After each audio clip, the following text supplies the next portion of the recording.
¿cómo llegamos a las elecciones? ¿Cómo entramos en esta economía en modo campaña? Cerraron las listas la semana pasada y ahora nos preguntamos, bueno, ¿qué va a cambiar de acá al 12 de septiembre, que son las PASO, y después el 14 de noviembre, que son las elecciones generales o de medio término? ¿Cómo llega la economía?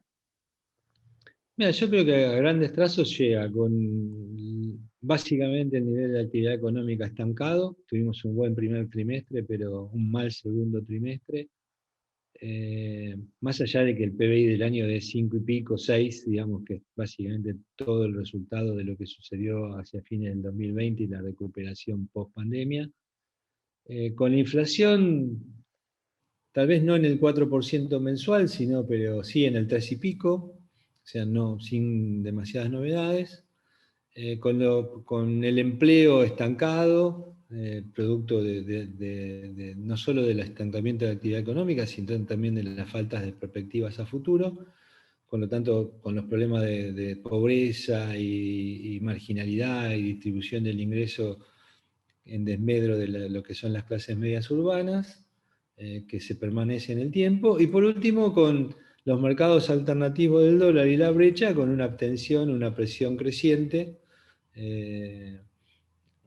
que no creo que se resuelva necesariamente después de las elecciones. Yo creo que iniciamos un proceso de tensión cambiaria que tiene que ver con esa incertidumbre que tenemos todos los argentinos, que después de las elecciones qué, después de la pandemia qué, y son preguntas que incluso, recordemos que no hace mucho, una de las principales figuras del oficialismo, Máximo Kirchner, las tiró al aire diciendo en base a qué vamos a crecer, qué va a hacer la Argentina. Bueno, son las preguntas de todos, de millones de argentinos, que vemos con mucha preocupación eh, que tenemos por delante, y eso genera un pesimismo bastante serio en la actualidad, ¿no?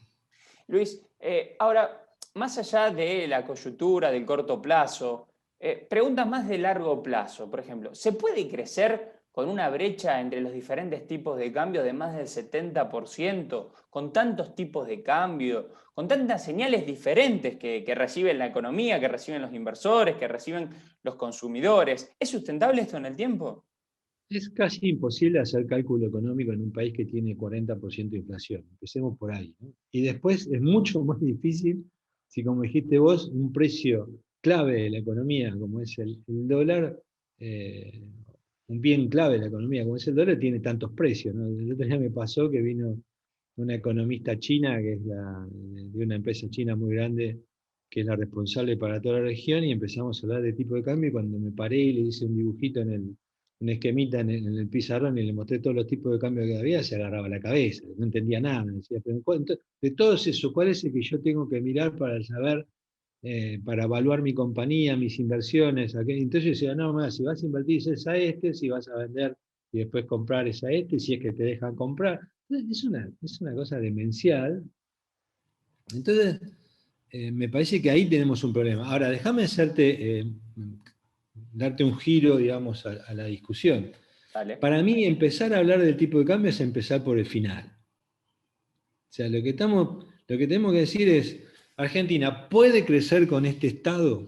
Argentina puede crecer con esta presión tributaria, con estas regulaciones laborales, con esta endeblez sistemática del régimen previsional, que sabemos que todo el mundo sabe que está quebrado, pero nadie lo quiere decir. Digo, me parece que empezar hablando del tipo de cambio es empezar al revés de lo que te dice cualquier libro de texto normal. Vos tenés que decidir qué régimen fiscal querés tener, cuán abierta va a ser tu economía, cómo vas a financiar al fisco y qué vas a hacer con los ingresos o egresos de capitales en ese contexto. Y después tenés que decidir, bueno, cuál es el mejor régimen cambiario que se adapta a todas las decisiones que tomaste en todas las demás. Entonces, en Argentina el problema es que desde hace tiempo el barrer los problemas abajo de la alfombra de Cristina Kirchner, el gradualismo de Macri, y ahora el vamos viendo del gobierno, es una invitación, si querés, a que ningún problema se resuelva, aumenta el tamaño de los problemas, y entonces el régimen cambiario que te queda como resultado de todo eso es el que tenés hoy. O sea, este mamarracho, digamos, de intervenciones cambiarias por todos lados, tipos de cambios múltiples, y la imposibilidad más absoluta de hacer cálculo económico en la Argentina, ¿no? Ahora, Luis, la pregunta sería entonces, ¿qué hacemos mal? Porque si uno repasa los datos, y lo hiciste muy bien recién, dice, bueno, durante la última década, inflación más de 1500%. No crecimiento en los últimos 11 años. Pobreza que ya alcanza casi a 1 de cada 2 argentinos. En las otras materias, inseguridad, salud, el manejo de la pandemia, realmente da la sensación que fueron todas muy malas gestiones. ¿Qué hacemos mal en Argentina? Yo creo que hay un problema primero te diría que hay un problema claro de definición de lo que queremos ser, ¿no? O sea, hay como no hay modelo. Entonces cualquier cosa te viene bien. O sea, es como que vas para un lado, para el otro, no hay un rumbo, no hay un destino, por lo tanto no hay un rumbo. Eh, yo creo que el gran problema es ese, ¿no? O sea, ¿qué queremos ser? No, Argentina es distinto que todo el mundo, nosotros tenemos que tener nuestro propio modelo. Bueno, contame cuál es, si no te querés parecer a nadie, porque sos único y distinto, contame qué es lo que pertenece en la cabeza. ¿Querés hacer un país que sea exportador de servicios tecnológicos? ¿Querés hacer un país exportador de producto primario? ¿Querés hacer una mezcla? ¿Qué querés hacer?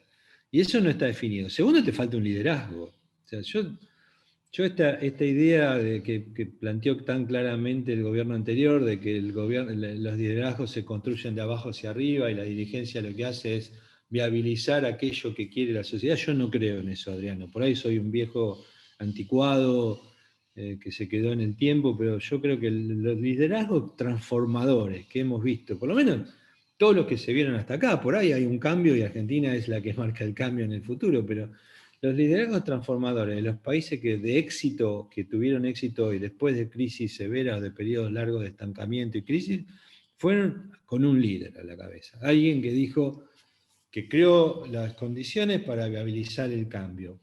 Porque, y ahí yo te voy a tratar de responder otra dimensión del problema, y creo que con vos lo hablamos varias veces, que es que el cambio es conflictivo.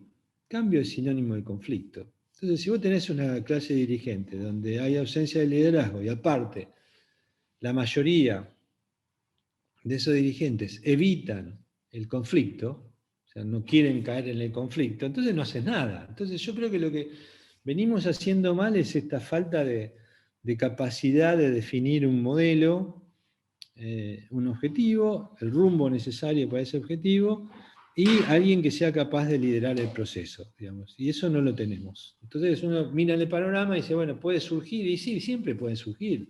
De repente puede aparecer uno, pero por ahora no tenemos la confianza, me parece, depositada de que los que son conocidos hasta acá puedan hacer ese cambio transformador en la Argentina, ¿no? Luis, por último, para no robarte más tiempo, sabemos que tenés una agenda bastante ocupada. Si te llama Alberto Fernández mañana y te dice, Luis, me encantó tu diagnóstico que hiciste recién, te delego el control de las políticas económicas, ¿qué le recomendarías? ¿Cuáles serían tus primeras medidas? Me pones en un aprieto porque me seduce la idea de ponerme a pensar en el ejercicio, pero visceralmente siento que no podría trabajar para este gobierno. Pero bueno, supongamos que puedo hacerlo. Por el Y país, sería, por el país. que te llamo y vos me convencés de que lo haga, digamos, ¿no? Entonces, que estaría bueno que yo te pregunte qué dirías vos para convencerme, pero bueno, no importa, vos me estás entrevistando a mí. Te Pero, acompaño, eso sí, te acompaño. gracias. Pero el punto para mí es que Argentina tiene que definir esto, digamos. ¿Qué Estado queremos? ¿Cómo financiamos ese Estado? Que claramente no es el que tenemos y tampoco es como lo estamos financiando.